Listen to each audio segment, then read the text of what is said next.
Welcome to Passion for Sound, the channel dedicated to thorough and honest reviews of headphones, earphones, DACs, headphone amps, other components and accessories. Basically everything audio related except power amps and passive speakers. My name's Lachlan and my goal is to explore and discuss all kinds of audio topics, even the controversial ones, to help us all find more enjoyment from music. Thanks for watching and enjoy the video.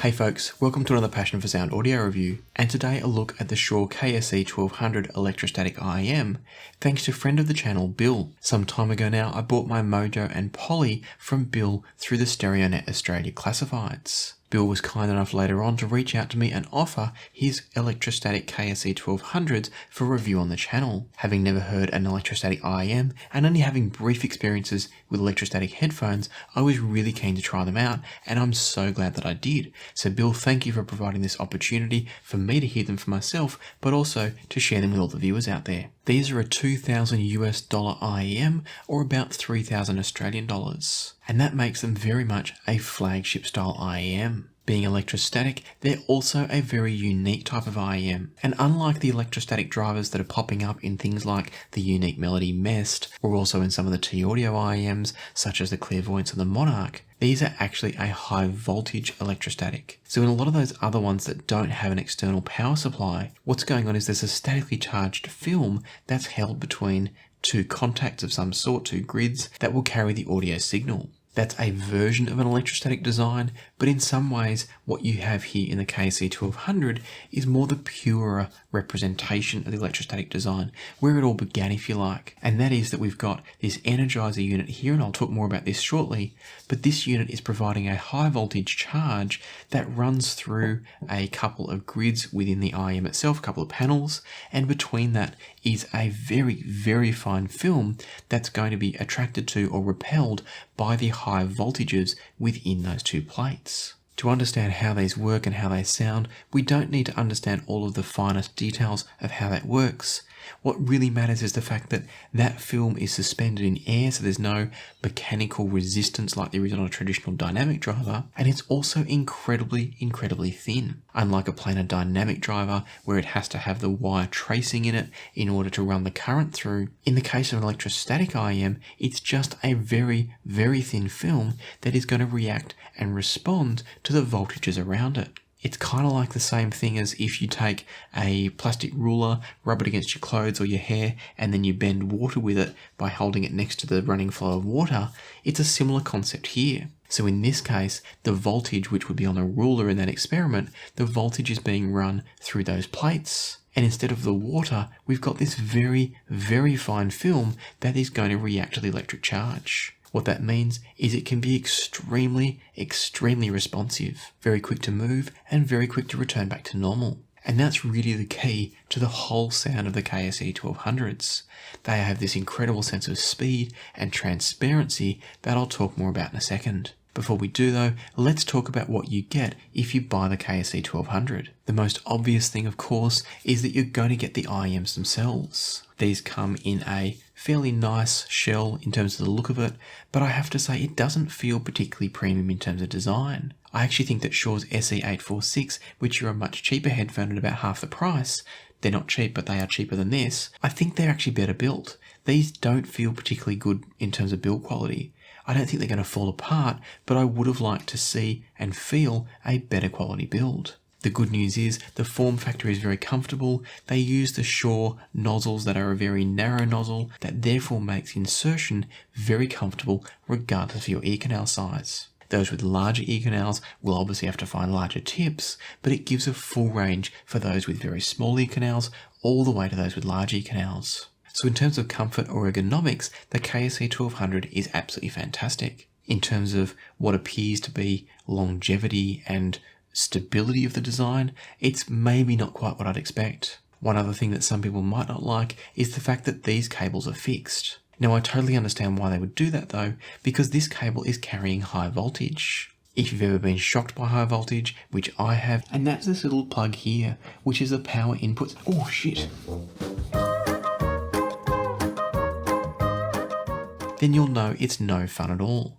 So you don't really want a cable that could potentially detach and shock you when you're having a listen or just generally fiddling around with the cables. On top of that, in order to run these earphones effectively, it does need special conductors to carry that high voltage, and also it uses a 6-conductor wire, so it's not like a standard earphone cable is going to work with these anyway. Speaking of the conductors, at the end of this cable here is a 6-pin LEMO connector. So this may look familiar to you if you've got Focal Utopias or you've seen reviews of Focal Utopias. It's the same type of connector design, but in this case with 6 contacts on the inside. That plugs into the thing that makes these very different from most IEMs, and that is the external amplifier. So this is designed as an inline amplifier that's going to take a feed from your source and then output the signal and the voltage to the KSE 1200 earphones. Now I keep calling them the KSE 1200 earphones. They're actually identical to the KSE 1500 earphones because the difference between the 1200 and the 1500, if you're wondering,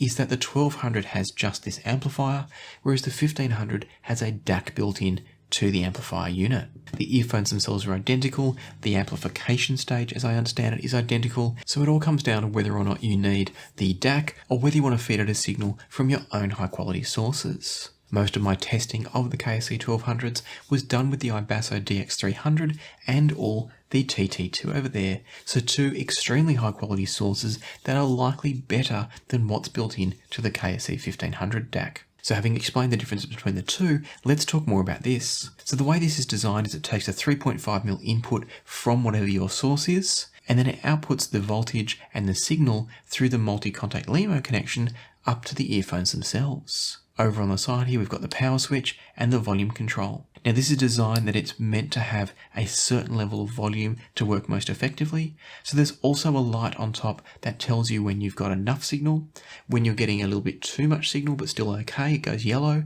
and then it'll go red if you start to clip it, meaning that you're overdoing the input of this. What I found is that it's very easy to get the levels right. It does generally require a fairly high output from, say, a digital audio player, but once you get it up to a decent volume, the rest of the volume control is actually done through the knob here. It does make it slightly cumbersome and clunky to run these because you're almost having to set 2 different volume levels to get it just right. Once it is just right though, you're only using the one volume control to adjust the sound to your preferences. While we're talking about the inline amplifier, I should also mention that it only takes a single-ended input, which is probably a little bit of a shame for those of you that have a device that you know has better quality balanced output than single-ended output, so that is a slight drawback. And the other thing that is worth knowing is that this has an integrated battery that's chargeable through a micro USB socket on the bottom. The battery is rated for about 12 hours of use, and I haven't charged it since I got it, and I've done plenty of testing with it. So I do believe that it's got plenty of juice for a full day of listening without any issues at all. The final thing that you get with the KSE 1200s, you do get some tips, but understandably Bill didn't provide those because I had my own, and so from a sanitary point of view, it was just easier for me to use my own tips.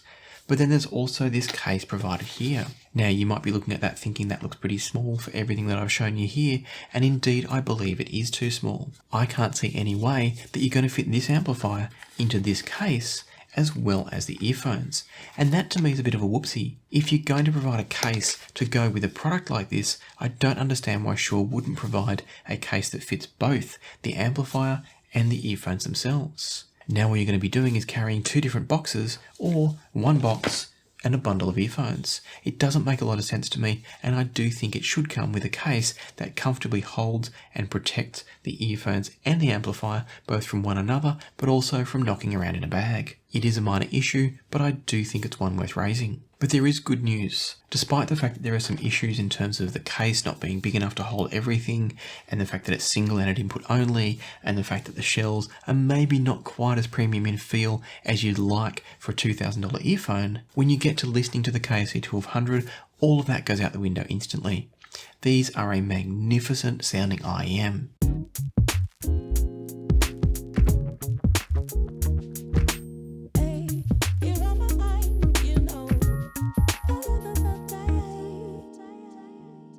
And the first thing that I want to address is that unlike what may be the myth around electrostatics, with the KSE 1200 there is no lack of bass or richness or warmth from these. They have a really beautifully balanced tonal signature that covers everything from bass all the way through quality mids and into the treble. For me, as long as you get the seal right, there's absolutely nothing lacking from the tonal balance of these. Add to that the fact that they are the most transparent and resolving earphone I've ever heard, and you've got yourself a really special listening experience. I'll provide some comparisons shortly with the 64 Audio U12t and the Sennheiser IE900 to put it in perspective as to how the electrostatic sound compares to a top-notch balanced armature design and a top-notch dynamic design.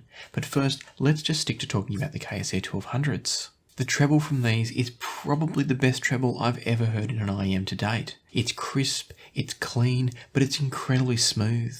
Because of that incredible speed that's available from being an electrostatic design, the treble is just incredibly resolving. Everything sounds tonally just right throughout everything that I listen to. What that means is that the 1200s are able to have extended and detailed and present treble, so there's plenty of energy in the treble, but it never ever gets harsh. As we move down into the mid-range, what that means is that the KSE 1200s transmit a sense of texture and airiness into the mids that bring it all to life, but don't ever skew it in any direction. So the balance of the mids to the treble is spot on perfect, I think. And then the fact that the treble is so smooth means you're not getting any harshness or edginess carrying into the mids. As we move down into the bass, as I've already said, there's a great sense of richness and warmth in the bass. My only complaint with it would be that it sometimes lacks a little bit of weight. So that doesn't mean that the bass isn't there. It's like it maybe decays a little bit too fast, or it doesn't have the movement of the air behind it that you want in order to feel the kind of punch and the body of the bass. It's not about quantity. It's also not about speed or quality in general. It's kind of this enigmatic thing that I can't quite describe, but I'm calling it weight in a sense that the authority is not always there in the way that I'd want it to be. But that's my one and only knock, and it's very, very minor and depends a lot on what you listen to, as we'll talk about soon. Before we get to that though, I want to talk a bit about the competitors that I'm comparing the KSE 1200s to. First up, we've got the all-balanced armature U12t from 64 Audio. This thing is a technological marvel when it comes to balanced armatures. It does things incredibly, incredibly well. It also happens to be priced at exactly the same price as the KSE 1200. I'm not going to talk about sound quality just yet, so the couple of things that I want to flag first are that comfort-wise, I do think the U12t falls a little bit short of the KSE 1200s. Ergonomically, they're not quite as good. They've got a wider nozzle and a bulkier shell overall. On the other hand though, you're not having to carry the inline amplifier in order to drive the U12t, so they can run from anything at all. And the shells are also made of solid metal. I think it's aluminium, but I can't remember. But either way, the quality of the materials used does feel much more like you'd expect for a $2,000 IEM. The other competitor I wanted to talk about is the Sennheiser IE900. These are a new IEM that I've actually recently reviewed here, so I'll put a link so you can go check out the review of those. But the IE900 is a single dynamic driver IEM. So what we have here now is an electrostatic, a pure dynamic, and a pure balanced armature. In the case of the IE900, not only is it better built than the KSE 1200, being a metal shell, and it also, of course, doesn't need the inline amplifier, but then it's also equally as comfortable. It's got this super compact ergonomic design that sits side by side with the KSE 1200 for comfort. So in terms of ease of use, quality of build, ergonomics, etc., the IE900 is clearly the winner here. The KSE 1200 does have the ergonomics edge over the U12t, but then the U12t has the ease of use and general build quality edge over the KSE 1200. One final thing I should mention here is that the IE900 is also the cheapest of this bunch. It comes in around $600 or $700 cheaper than either of the two alternatives here. But of course what we're all interested in most of all is how they all sound. To do this test, I tried a couple of different tracks because one thing I became really aware of was that the KSE 1200s do vary a fair bit based on what you're listening to. And that's because of that sense of weight through the bass and the lower mids that sometimes is lacking on tracks where you really need it. And so what I'm going to do is talk you through a few tracks now and how each of these IEMs performed on each particular track. The first track I tried was Tighten Up by the Black Keys. And immediately with the KSE 1200s, what I noticed was that the treble from those was just perfect. Cymbal hits, any of those treble details were just rendered so accurately, it was quite phenomenal. switching over to the U12Ts, which generally are very, very good with their treble, all of a sudden the U12T just sounded a bit artificial. They didn't sound bad, and if you only had the U12T, there'd be zero complaints at all. But in comparison to the perfection of the KSE 1200s, the U12T suddenly didn't sound quite so good. Having said that, the U12T was able to give me a sense of punch and drive and rhythm in the music that the KSE 1200s couldn't quite match. On a driving rock track like Tighten Up, the KSE 1200 just misses out on that last bit of magic because it hasn't got that drive and that weight behind it. And on this particular track, the IE900 actually was the one that had the best balance of all characteristics. The treble still wasn't as good as the KSE 1200, but it was a little bit better than the U12T, and the bass and the drive and the rhythm was all equally good between the IE900 and the U12T, and so the IE900 for me came out ahead on overall enjoyment from bass all the way through to treble. On treble alone, I would definitely choose the KSE 1200, but we don't listen to treble alone, and the whole sonic picture went to the IE900. The next track that I moved to was Polly Come Home by Robert Plant and Alison Krauss. This time around, I started with the U12T, and the U12T had a wonderful sense of weight and image focus and was a great presentation of the track. With two absolutely fantastic vocalists in this particular recording, the U12T really brought me into it and engaged me with their vocals. Moving over to the IE900, what I noticed was that it brought out more of the subtle details in the mixture, so some of the very light and gentle guitar sounds in the beginning of this track, those came through better from the IE900, but it didn't have quite the same sense of weight through the vocals. What it did do instead though, was with the backing vocals, it separated them more out to the sides and it made them just sound a little bit more ethereal, which I think they're meant to based on how the track sounds. Between the two of those, it will be very hard for me to split them and say one is better than the other. They both do things well, but slightly differently. Moving over to the KSE 1200, I was suddenly aware of a hiss in the recording. In going back to the other earphones, the hiss is there on all of them, but the KSE 1200 was the only one that brought my attention to it. Now, whether that's a good thing or a bad thing is up to you, but what I think it means for me in terms of listening is that the KSE 1200 is the most revealing of exactly what's going on in the recording. On top of that, the textures and the qualities of the vocals from the KSE 1200 were right there on par with what I heard from the U12T. So where the IE900 does suck a little bit out of some of the vocals and leave them a little bit lightweight, the KSE 1200 gets it just right alongside the U12T. Add to that the fact that the KSE 1200 also brings out so much extra micro detail and nuance, and on a track like Polly Come Home, where there's not a big driving rhythmic bass line, the KSE 1200 was an absolute joy and my choice of the three quite easily in a track like this. And so at this point it was clear to me that, as amazing as the U12T is,